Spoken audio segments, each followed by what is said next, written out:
নমস্কাৰ ষ্টুডিঅ'ত মই প্ৰিয়ংকা উৎকৰ্ষ লৈ জালত ভেটেৰিনাৰী বিভাগৰ উপসঞ্চালক অৰূপ জ্যোতি ভূঞাক গ্ৰেফতাৰ কৰা হৈছে দুৰ্নীতি নিবাৰকে গ্ৰেফতাৰ কৰে ভূঞাক 20000 উৎকৰ্ষ লৈছিল এজনৰ পৰা আৰু তাৰ পিছতে গ্ৰেফতাৰ কৰা হয় অজিত ভূঞাক অৰূপ জ্যোতি ভূঞাক গ্ৰেফতাৰ কৰা হয় উৎকৰ্ষ লৈ জালত পৰিছে ভেটেৰিনাৰী বিভাগৰ উপসঞ্চালক অৰূপ জ্যোতি ভূঞা গ্ৰেফতাৰ কৰা হৈছে দুৰ্নীতি নিবাৰকে গ্ৰেফতাৰ কৰে অৰূপ জ্যোতি ভূঞাক 20000 টকা উৎকৰ্ষ লৈছিল আৰু 20000 উৎকৰ্ষ লোৱাৰ বাবে দুৰ্নীতি নিবাৰকে গ্ৰেফতাৰ কৰে অৰূপ জ্যোতি ভূঞাক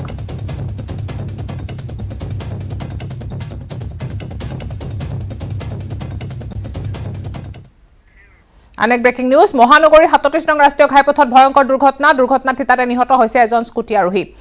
ডাম্পাৰ চকাৰ তলত আন এজন আৰোহী খানাপাৰা অভিমুখী পথত এই দুৰ্ঘটনাটো সংঘটিত হয় ডাম্পাৰ চালকৰ ভুলৰ বাবে সংঘটিত হয় এই দুৰ্ঘটনা সংঘটিত হোৱাৰ পিছত তীব্ৰ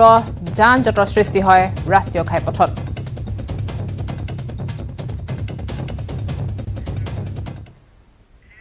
টেট পৰীক্ষাত উত্তীৰ্ণ কৰোৱাৰ নামত ৰাজ্যত ভয়াৱহ জাল তৰিছে দুষ্ট চক্ৰই বৃহৎ পৰিমাণৰ ধনৰ বিনিময়ত টেট উত্তীৰ্ণ কৰোৱাত অনলাইন প্ৰক্ৰিয়াৰ জালত পৰিছে ৰাজ্যৰ বহু সংখ্যক টেট পৰীক্ষাৰ্থী ইতিমধ্যে টেট উত্তীৰ্ণ প্ৰমাণপত্ৰ আৰু মাৰ্কশ্বিটো ধনৰ বিনিময়ত সংগ্ৰহ কৰিছে একাংশ পৰীক্ষাৰ্থীয়ে এই দুষ্ট চক্ৰটোৱে তথ্য প্ৰযুক্তিৰ সহায়েৰে শিক্ষা বিভাগে প্ৰস্তুত কৰা টেট উত্তীৰ্ণৰ প্ৰমাণপত্ৰ আৰু মাৰ্কশ্বিট হুবহু নকল প্ৰস্তুত কৰি প্ৰদান কৰে ধন দিয়া পৰীক্ষাৰ্থীসকলক মোবাইল ফোন যোগে হোৱাটছএপত যোগাযোগ কৰে পৰীক্ষাৰ্থীসকলৰ সৈতে প্ৰথমে মাৰ্কশ্বিট দেখুৱাৰ নামত 1000 টকা আগতীয়াকৈ বিচাৰে দুষ্ট চক্ৰটোৱে কোনো পৰীক্ষাৰ্থীয়ে মাৰ্কশ্বিট চাব বিচাৰিলে অনলাইন যোগে 1000 টকা প্ৰদান কৰাৰ পিছত মাৰ্কশ্বিট হোৱাটছএপত প্ৰেৰণ কৰে আৰু তাৰ পিছত অনুত্তীৰ্ণ হলে উত্তীৰ্ণ কৰোৱাৰ প্ৰতিশ্ৰুতি দি 30ৰ পৰা 50000 টকা বিচাৰে বহু পৰীক্ষাৰ্থীয়ে এনে ধন আদায় দি দুষ্ট চক্ৰৰ পৰা সংগ্ৰহ কৰিছে টেট উত্তীৰ্ণৰ নকল প্ৰমাণপত্ৰ চৰকাৰে দিয়া প্ৰকৃত প্ৰমাণপত্ৰৰ সৈতে হুবহু একেই দুষ্ট চক্ৰৰ এই প্ৰমাণপত্ৰ আনকি প্ৰমাণপত্ৰত পৰীক্ষাৰ্থীৰ নাম ৰোল নম্বৰ ফটো আৰু আন তথ্য পাতিও শুদ্ধকৈ দিয়ে চক্ৰটোৱে উল্লেখ্য যে বহু পূৰ্বৰে পৰা এই চক্ৰটোৱে ৰাজ্যত চলাইছে প্ৰমাণপত্ৰৰ জালিয়াতিৰ ভয়ংকৰ বেহা এই তথ্য পোহৰলৈ অহাৰ পিছতে শেহতীয়াকৈ চৰকাৰে 5000ৰো অধিক টেট শিক্ষকৰ প্ৰমাণপত্ৰ পুনৰীক্ষণৰ নিৰ্দেশনা জাৰি কৰিছে যোৱা 30 অক্টোবৰত অনুষ্ঠিত হোৱা টেট পৰীক্ষা কেন্দ্ৰ কৰিয়ে ফলাফলৰ পূৰ্বে পুনৰ সক্ৰিয় হৈ পৰিছে এই চক্ৰটো 2021 বৰ্ষৰ 31 অক্টোবৰ তাৰিখে অসমত জেনেৰেল টেট অনুষ্ঠিত হৈছিল আৰু সকলো কেণ্ডিডেটে এই পৰীক্ষাটো দিছিল বহুত কষ্টৰে কাৰণ এই পৰীক্ষাটো সকলো কেণ্ডিডেটে মানে সকলো হায়াৰ সেকেন্ডাৰী বা গ্ৰেজুৱেচন থকা ছাত্ৰ-ছাত্ৰীসকলে দিব পৰা নাছিল যাৰ ডিএলএড বা বিএড ডিগ্ৰী আছে তেওঁলোকেহে এই পৰীক্ষাটো দিবলৈ পাৰিছিল আৰু সকলো কেণ্ডিডেটে পৰীক্ষাটো দি আশাবাদী এটা ভাল ফলাফল পাব বুলি আৰু টেটৰ যিহেতু কোনো ধৰণৰ দুষ্ট চক্ৰ জড়িত হৈ নাথাকে বা কোনো ধৰণৰ দালাল চক্ৰ নাথাকে তাত পৰীক্ষাটোৰ ওপৰত নিৰ্ভৰ কৰিয়ে মেৰিট লিষ্টত চাকৰি দিয়া হয় বা এখন শিক্ষকতা বৃত্তিটো কৰিবলৈ সুবিধা পায় এই সকলো আশাবাদী এটা ভাল ফলাফল পাম বুলি আৰু যেহেতু পৰীক্ষাটো সিমান টানো নাছিল আৰু সহজো নাছিল এটা উপযুক্ত পদ্ধতিত ধুনীয়াকৈ পৰীক্ষাটো হৈ গৈছিল কিন্তু এতিয়া আমি ভয় সংঘাত ভুগিছো কাৰণ এজন বা দুজন নহয় প্ৰায়বোৰ কেণ্ডিডেটৰ মোবাইলত এনেকুৱা ধৰণৰ নাম্বাৰৰ পৰা যি মেছেজ আহিছে হোৱাটছএপত এটা বা দুটা নাম্বাৰৰ পৰা নহয় বিভিন্ন ধৰণৰ নাম্বাৰৰ পৰা মেছেজ আহিব ধৰিছে আৰু আমাৰ অল ডিটেইলছ কেনেকৈ পালে কোনোবা মানুহ এজন দুজন কেণ্ডিডেটৰ কিবা কাৰণত পাইছে সেইটো বাদ দিয়ক কিন্তু সকলো প্ৰায়বোৰ কেণ্ডিডেটৰ মোবাইল নাম্বাৰ হওক বা তেওঁলোকৰ অল ডিটেইলছ পাইছে নিশ্চয় কোনোবা দুষ্ট চক্ৰ তাত জড়িত আছে সেয়ে তেওঁলোকে আমাৰ নাম্বাৰবোৰ পাবলৈ সুবিধা হৈছে আৰু প্ৰায় আমাৰ মোবাইল বিলাকলৈ মেছেজ আহিছে যি আহিছে যে আমাৰ ৰিজাল্টটো চাৱাৰ বিনিময়ত আমি 1000 টকা দিব লাগিব দিলে আমাৰ ৰিজাল্টটো পাছ কৰিছো নে ফেল কৰিছো আমাক জনাব আৰু তাৰ বিনিময়ত তেওঁলোকে আমাক ফেল কৰিছো যদি পাছ কৰাই দিব এনেকুৱা ধৰণৰ মেছেজ আহিছে মোৰ তাতো আহিছে মই কোনো ধৰণৰ ৰিপ্লাই দিয়া নাই তেওঁলোকক আৰু বহুতে ৰিপ্লাই দিয়া নাই কিন্তু আৰম্ভণতে কিছুমানৰ তাত আহোঁতে তেওঁলোকে ৰিপ্লাই দিছিলে দিওঁতে তেওঁলোকক মানে এনেকুৱা পইচাৰ কথা কৈছে বা এনেকুৱা ফেল কৰিলে পাছ কৰাই দিম এনেকুৱা ধৰণৰ মেছেজ আহিছে এইবোৰ নিশ্চয় কোনোবা দুষ্ট চক্ৰ জড়িত নহলে কৰিব নোৱাৰে এইবোৰ দুষ্ট চক্ৰ জড়িত হৈ আছে সেইকাৰণে কৰিবলৈ সুবিধা পাইছে সেয়ে মই মাননীয় মুখ্যমন্ত্ৰী মহোদয় আৰু শিক্ষামন্ত্ৰী মহোদয়ক অনুৰোধ জনাইছো কোনে এই কামটো কৰিছে কোন দুষ্ট চক্ৰ জড়িত হৈ আছে সেই বিৰুদ্ধে তেওঁলোকে উচিত তদন্ত কৰি বিচাৰ কৰক আৰু আমাক এটা নিকা ভিত্তিক টেটৰ ৰিজাল্ট দিয়ক যাতে এজন সুস্থ বা যোগ্যতাৰ ভিত্তিত এজন শিক্ষক বা শিক্ষয়িত্ৰী নিৰ্বাচিত হয় সেয়া মই আশা কৰিছো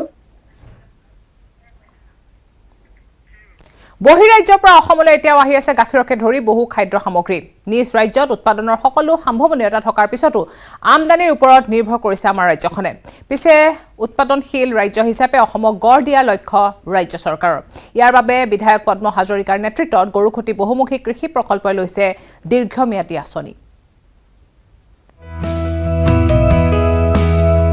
গৰুখুটিৰ পৰাই আৰম্ভ হ'ব দুগ্ধ বিপ্লৱৰ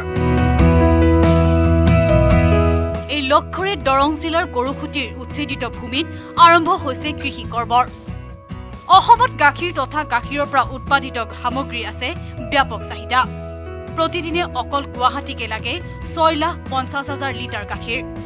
সেয়ে অসমত প্ৰতিদিনে 10 লাখ লিটাৰ গাখীৰ উৎপাদনৰ লক্ষ্য লৈছে মুখ্যমন্ত্ৰীয়ে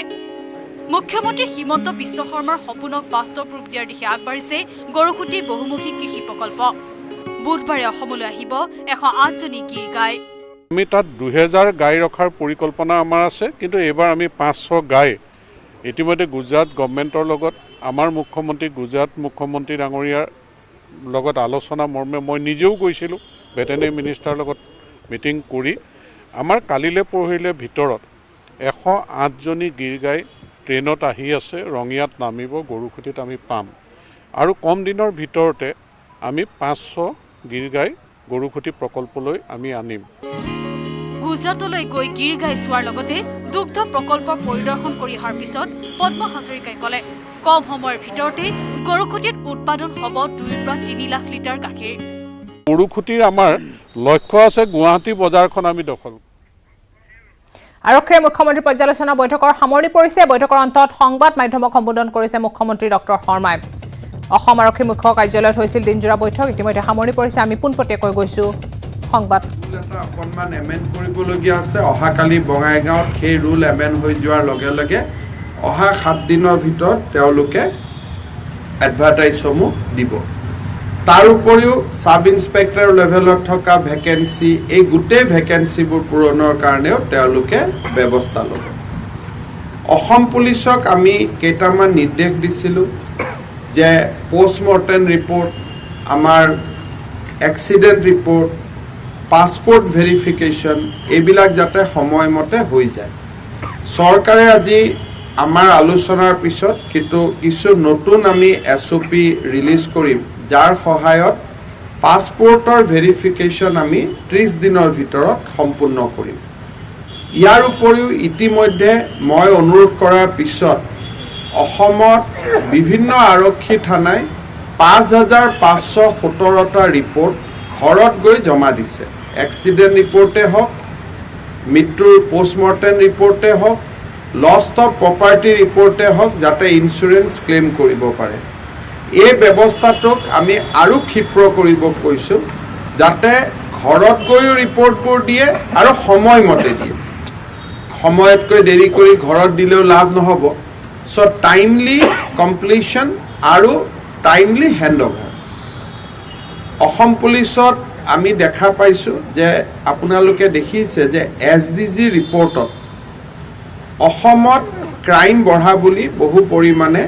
খবৰ আহি থাকে কিন্তু যেতিয়া আমি ক্ৰাইমবিলাক চাব যাওঁ তেতিয়া আমি দেখা পাওঁ যে FIRৰ পোনছাতে FIR ৰেজিষ্টাৰ কৰিব হোৱাৰ কাৰণে ক্ৰাইমবিলাক বাঢ়ি গৈ আছে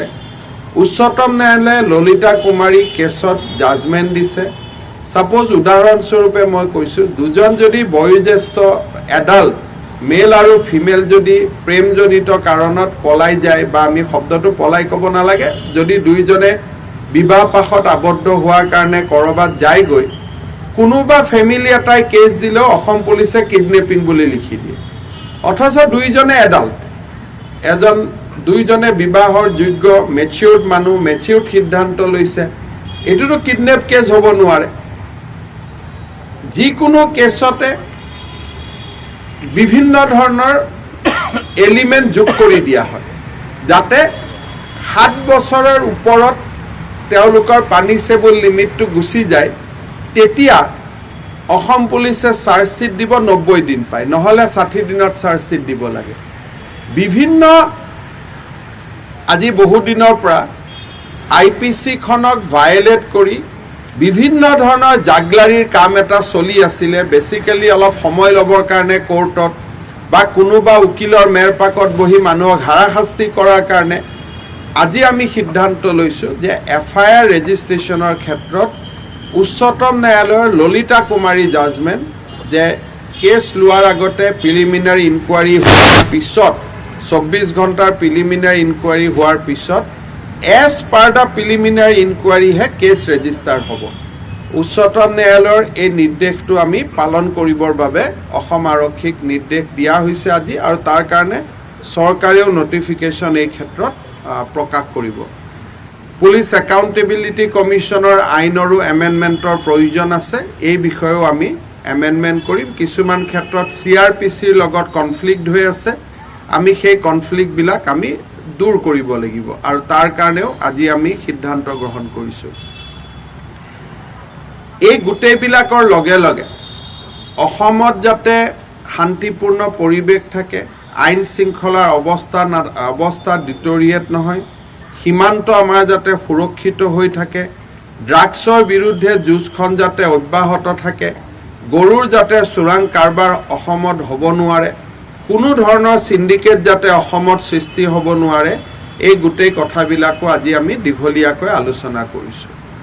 অহা 8 আৰু 9 দুলিয়াজানত আমাৰ দ্বিতীয় SP কনফাৰেন্স অনুষ্ঠিত হ'ব তাতে আমি কাজিৰঙাত ফাৰ্ষ্ট SP কনফাৰেন্সত যিবিলাক সিদ্ধান্ত লৈছিলোঁ তাক আমি পুনৰবাৰ পৰ্যালোচনা কৰিম অসম পুলিচৰ যিটো আমি অল ইণ্ডিয়া পুলিচ ফাউণ্ডেশ্যনে অসম পুলিচৰ কাম কাজক খুব উন্নত পৰ্যায়ত প্ৰশংসা কৰিছে আমাৰ এটা ইমেজ মেকঅভাৰ হৈছে বুলি আমি ক'ব পাৰোঁ এই ইমেজ মেকঅভাৰটোক আৰু আগুৱাই লৈ যাবৰ কাৰণে আমি বহুত কাম কৰিবলগীয়া আছে পুলিচৰ কনষ্টেবলাৰী যাতে ছুটি পাব পাৰে লিভ এপ্লিকেশ্যন হ'ব পাৰে তেওঁলোকৰ যাতে থকা কোৱাৰ্টাৰ আদি ভাল হ'ব পাৰে 1000 নতুনকৈ পুলিচৰ বাবে আবাস নিৰ্মাণৰ আজি আমি সিদ্ধান্ত লৈছোঁ অসম পুলিচৰ এটা ইণ্টিগ্ৰেটেড হেডকোৱাৰ্টাৰ কমিশনাৰ পুলিচৰ হেডকোৱাৰ্টাৰ SP বিলাকৰ অফিচ বহুত ধৰণৰ পুলিচৰ মানদণ্ড আৰু ইনফ্ৰাষ্ট্ৰাকচাৰ ইম্প্ৰুভমেণ্টৰ ওপৰতো আজি আমি কেইবাটাও সিদ্ধান্ত লৈছোঁ থোৰতে এইখিনি আজি আমি কাম কৰিলোঁ ৰাতিপুৱাৰ পৰা অহাকালি বঙাইগাঁৱত অসম মন্ত্ৰীসভাৰ কেবিনেট আছে ৰাতিপুৱাই ময়ো বঙাইগাঁও যাব লাগিব আপোনালোক বহুত দেৰি ইয়াত থিয় হৈ থাকিলে আপোনালোকক মই ধন্যবাদ আৰু কৃতজ্ঞতা জনাইছোঁ তাৰ পুনৰ কা আন্দোলন হ'ব বুলি ইতিমধ্যে একাংশ লোকে মন্তব্য কৰিছে কোভিডৰ পিছত মানুহে জীৱনৰ সৈতে যুঁজিছে এতিয়া মানুহক জীৱিকা লাগে আৰু যোনে অসমত আন্দোলনৰ কথা কয় তেওঁলোকে একচুৱেলি দুখীয়া মানুহখিনিৰ মনৰ আৰু যন্ত্ৰণা যে যোৱা কোভিডৰ সময়ত কেনেকুৱা যন্ত্ৰণা পালে তাক অলপো উপলব্ধি কৰিব পৰা নাই আৰু মই নিশ্চিত যে অসমত কোনো মানুহ এটা কোনো আন্দোলনত ওলাই নাহে এইটো আপোনালোকে মোৰ পৰা বুজিব পাৰে এইটো কাৰণে নহয় যে মোৰ কাক মানুহে ভাল পায় বেয়া পায় এই কাৰণে ওলাই নাহে যে কোভিডৰ পিছত মানুহক জীয়াই থকাৰ কাৰণে অকণমান ৰাস্তা লাগে হয়তো এবছৰ পিছত কোনোবা আহিব কিন্তু এই এটা বছৰ মানুহক অকণমান জীয়াই থাকিবৰ কাৰণে সুবিধা লাগে এপ্ৰিলত মাৰ্চত বোলে আকৌ তৃতীয় ঢৌ আহি গ'ল আৰুতো মানুহৰ কি হ'ব ঠিক নাই গতিকে মানুহক অলপ স্পেচ লাগে মই সাংবাদিকসকলো অনুৰোধ কৰিম আপোনালোকে এইবিলাক প্ৰশ্ন বেছি সুধি বাতাবৰণটো বেয়া কৰি নিদিব মানুহক জীয়াই থকাৰ কাৰণে অলপ দিন চলিব দিয়ক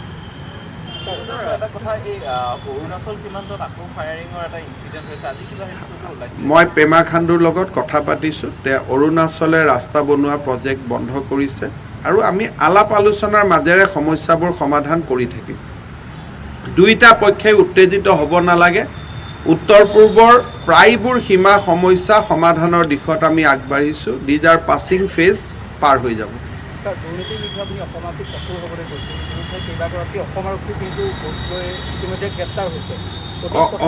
অসম আৰক্ষীটো গংগাত নাথাকে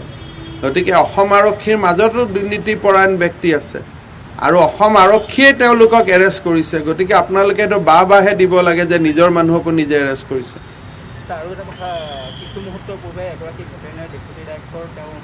চাওক মই মুখ্যমন্ত্ৰীৰ আসনত আছোঁ মোক ব্যক্তিগত কথা নুসুধিব ভিজিলেন্সে এৰেষ্ট কৰিছে ভিজিলেন্সক গৈ সুধি লওক মুখ্যমন্ত্ৰী এটা কথা আছিলে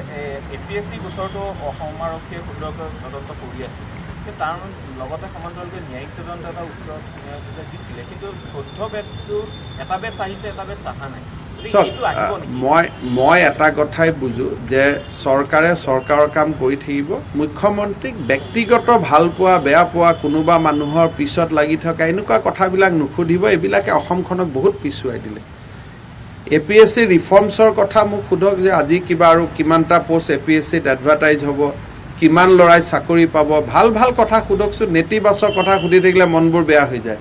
বাকি ন্যায়িক আয়োগে যি কৰিব লাগে পুলিচে যি কৰিব লাগে তাত কোনো বাধা নাই তেওঁলোকৰ কামবিলাক তেওঁলোকে কৰি থাকিব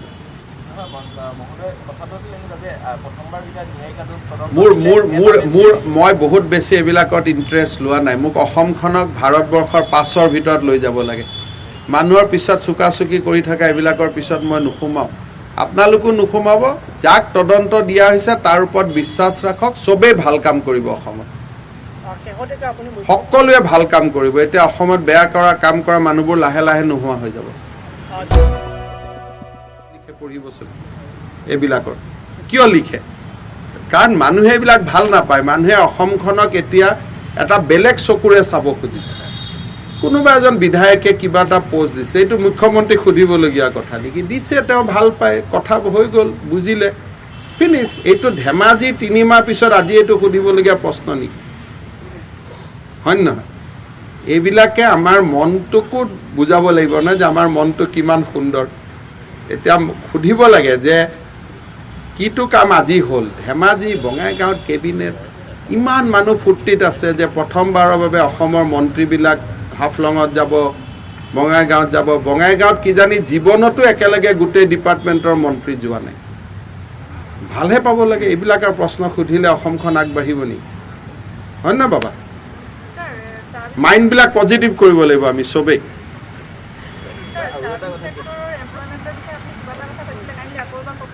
আমাৰ অসম পুলিচৰ 600 পুলিচ অফিচাৰ নেপা ট্ৰেইনিং লৈ আছে within month or so' they will be ready for deployment গতিকে পুলিচ অফিচাৰৰ অসুবিধা নাথাকে মই সেইটো কৈছোঁ আৰু জিলাত আজি ইতিমধ্যে যিহেতু আৰক্ষী বিষয়টো আলোচনা হৈছে তাৰ বিষয়ে বিচাৰিছোঁ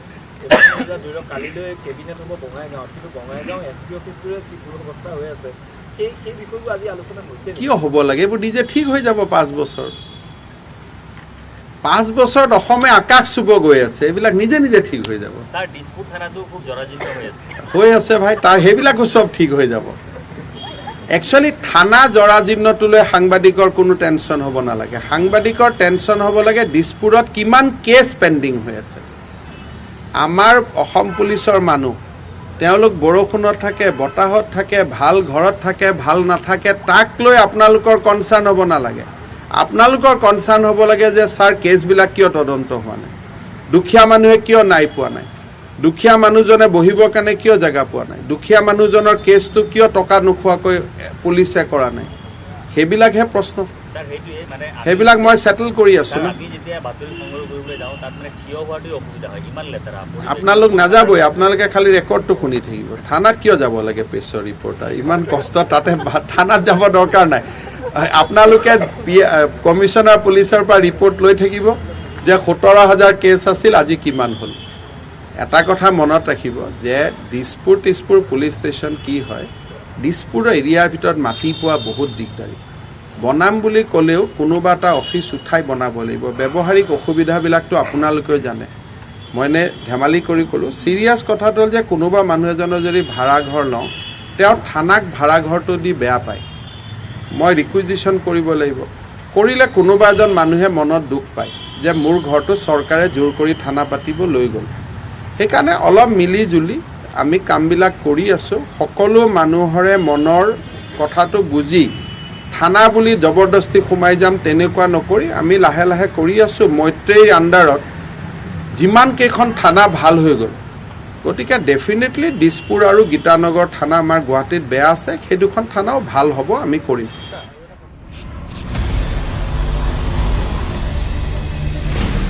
ZPay and News 18 Network present Crypto Ki Samajh. Crypto কি সমঝৰ বিশেষ শৃংখলালৈ আপোনাক স্বাগতম আজি আমি আলোচনা কৰিম ক্ৰিপ্টো ৱালেটৰ বিষয়ে ভাৰতত ক্ৰিপ্টো কাৰেন্সি দ্ৰুতগতিত জনপ্ৰিয় হৈছে কিন্তু ক্ৰিপ্টো কাৰেন্সিত থকা ৱালেটৰ বিষয়ে বহু লোকেই নাজানে আজি আমি আপোনাক কম যে ক্ৰিপ্টো ৱালেট কি যিদৰে ইয়াৰ নামৰ পৰাই অনুমান লগাব পাৰি যে ক্ৰিপ্টো ৱালেটত আপুনি ক্ৰিপ্টোৰ এছেট আৰু টোকেন জমা ৰাখিব পাৰে আপুনি প্ৰতিদিনে যিদৰে নিজৰ পাৰ্চত টকা ৰাখে একেদৰে ক্ৰিপ্টো ৱালেটত ডিজিটেল কাৰেন্সি ৰাখিব পাৰে ট্ৰানজেকশ্যনৰ বাবে আপোনাক এটা ৱালেট এড্ৰেছ অথবা পাব্লিক কি আৰু প্ৰাইভেট কিৰ প্ৰয়োজন হয় য'ত পাব্লিক কিয়ে বেংক একাউণ্টৰ নম্বৰৰ দৰে কাম কৰে আৰু প্ৰাইভেট কি হৈ পৰে একাউণ্টৰ পিন অথবা পাছৱৰ্ড ৱালেটত ৰখা কইন প্ৰটেক্টেড আৰু এনক্ৰিপ্টেড হৈ থাকে কোনো আনে আপোনাৰ এই একাউণ্ট ব্যৱহাৰ কৰিব নোৱাৰে পাৰ্চনেল ৱালেটৰ ব্যৱহাৰ লং টাৰ্ম অথবা লাৰ্জ হোল্ডিঙৰ বাবে হয় আপুনি আপোনাৰ ৱালেটৰ জৰিয়তে পৃথিৱীৰ যিকোনো স্থানলৈ ক্ৰিপ্টো পঠিয়াব পাৰে আপুনি আপোনাৰ সৈতে মাল্টিপল ৱালেটো ৰাখিব পাৰে যেনেদৰে সৰু এমাউণ্টৰ ট্ৰানজেকশ্যনৰ বাবে বেলেগ ৱালেট আৰু ব্লক হোল্ডিঙৰ বাবে আন এটা একাউণ্ট ৱালেটে আপোনাক আপোনাৰ ইনভেষ্টমেণ্ট আৰু হোল্ডিংছৰ প্ৰকৃত সময়সূচী প্ৰদান কৰাত সহায় কৰে ক্ৰিপ্টো ৱালেটে আপোনাৰ ক্ৰিপ্টো ইনভেষ্টমেণ্টত সুৰক্ষিত ৰাখে আৰু লেনদেন সহজসাধ্য কৰাত সহায় কৰে পুনৰ এনে গুৰুত্বপূৰ্ণ ক্ৰিপ্টো সম্বন্ধীয় খবৰ লৈ আকৌ আহিম আজিলৈ বিদায় লৈছোঁ নমস্কাৰ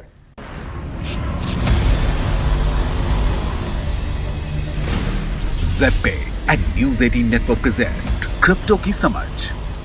Kumar Engineering Power Dealer now with free registration, insurance and easy finance. Contact Skylight Automotive Private Limited 70